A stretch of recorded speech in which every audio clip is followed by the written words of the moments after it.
자, 여러분들 여기까지 보고 나면은 굵은 글씨로 표시된 게 별로 없어졌다라는 걸 볼 수 있을 거예요. 막바지인데, 자, 짜증나는 거는 막바지까지 전문 용어가 나온다라는 겁니다. 이제 또 볼게요. 그런데 그런데래, 또 새로운 내용인가? 뭐가 전환되는 거지? 생산을 계속할 때 이윤이 남는 것이 아니라 오히려 손실을 볼 수도 있기 때문에 어떤 상황에서 손실이 발생하는지 판단하는 것도 기업 입장에서 중요하다.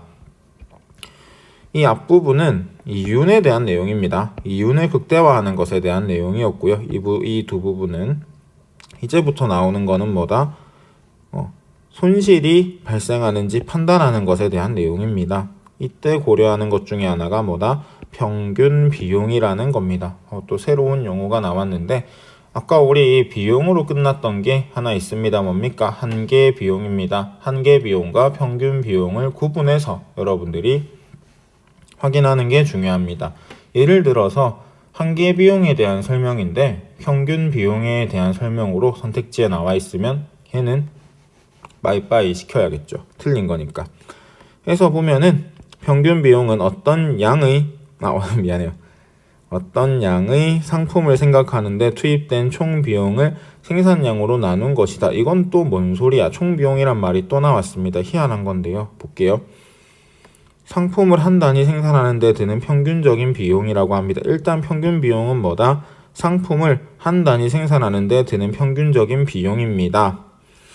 총 비용은 뭐예요? 고정 비용과 가변 비용으로 구분되는데, 자, 고정 비용은 뭐고? 생산량에 따라 변하지 않고 일정한 크기를 유지하는 비용, 임대료 같은 거. 가변 비용은 생산량에 따라 달라지는 비용, 뭐 임금이나 재료비나 그런 거겠죠. 일단 그건 위에서 보고 중요한 건 이겁니다. 한계 비용이 총 비용 중 가변 비용에만 영향을 받는다. 우리는 한계 비용은 뭐고 한계 비용과 한계 수입의 관계를 봤는데 한계 비용이 어디에 영향을 받는다? 가변 비용에만 영향을 받는다 라고 되어 있는 거를 여기에서 처음 봤습니다. 쌤 같으면은 이제 요걸 봤으면은 얘를 조금 지저분해질 수도 있지만 한계 비용을 설명하고 있는 이 부분이랑 연결을 시켜주는 게 좋을 것 같아요. 여기 한계 비용이 어디 있지? 와, 저 위에 있다. 귀찮아서 하기가 싫네요. 자,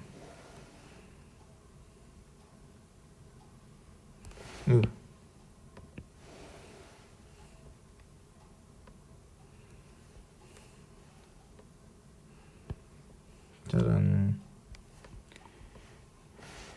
이렇게 하면은 좀 보기가 편하겠죠.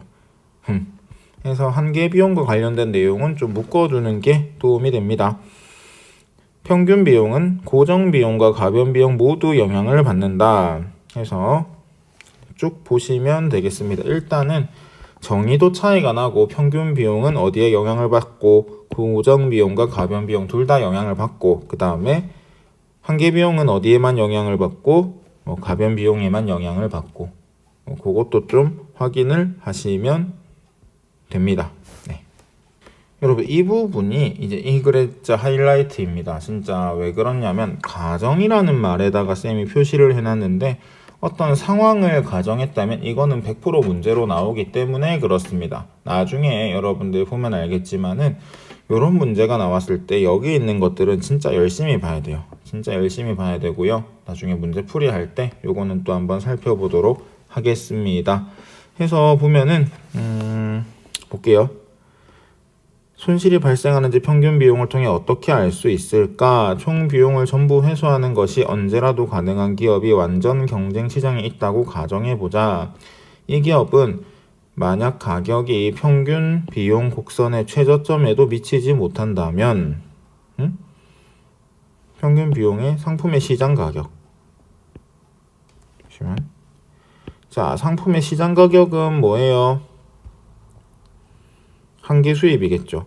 한계 수입과 비교해보고 만약 이 가격이 평균 곡선의 최저점에도 미치지 못한다면 생산량이 얼마이든 그 가격의 상품을 판매해 보았자 손실을 피할 수 없다고 판단할 것이다. 왜 이런지에 대해서는 생각하지 마세요. 그럼 머리가 아프기 때문에 일단 여러분들은 뭐부터 해라? 기업은 어떻게 한다? 한계 수입과 시장 가격과 비교를 해보고 이게 평균 비용 곡선의 최저점에도 미치지 못한다면, 제일 낮은 부분에도 미치지 못한다면 생산한다 안 한다? 안 한다 해서 투입된 총 비용을 전부 회수하여 손실 발생을 막는 것이 이 기업의 합리적인 결정일 것이다. 기업이 의도한 생산량에서의 평균 비용이 시장 가격보다 낮아야 이윤이 남는데 어떻게 해도 손실을 피할 수 없다면, 어떻게 해도 손실을 피할 수 없는 경우가 뭐예요? 가격이 평균 비용 곡선의 최저점에도 미치지 못할 경우 하고, 여러분들 진짜 이게 제일 빡치는 거거든요. 평균 비용 곡선. 갑자기 곡선이란 말이 나와요. 뭔가 그래프라는 얘기인데 이런 거 설명 하나도 안 해놓고 지금 갑자기 딱 티 나오니까는 기분이 안 좋은데, 그쵸, 나도 기분이 나빠요. 이거 어디에서 나온다? 문제에서 나와요. 여러분들 봤을 겁니다. 하여튼 뭐 그렇습니다. 투입된 총 비용을 회수하여 손실을 막는 것이 이 기업의 합리적인 결정일 수 있다. 언제? 이때. 언제? 이때. 하고 이윤이 남는 거는 뭐예요? 기업이 의도한 생산량에서의 평균 비용이 시장 가격보다는 낮아야 된대요. 평균 비용이 뭐보다 낮아야 된다? 시장 가격보다 낮으면 뭐가 생긴다? 이윤이 남는데요. 이것도 좀 표시를 해 놓으시고요. 평균 비용은 한계 비용과 더불어 기업이 생산에 관한 의사결정을 내릴 때 유용하게 활용이 됩니다. 그래서 한계 비용과 평균 비용의 공통점이 있습니다. 뭡니까? 얘들은 기업이 생산에 관해서 의사결정을 내릴 때 유용하게 활용이 됩니다.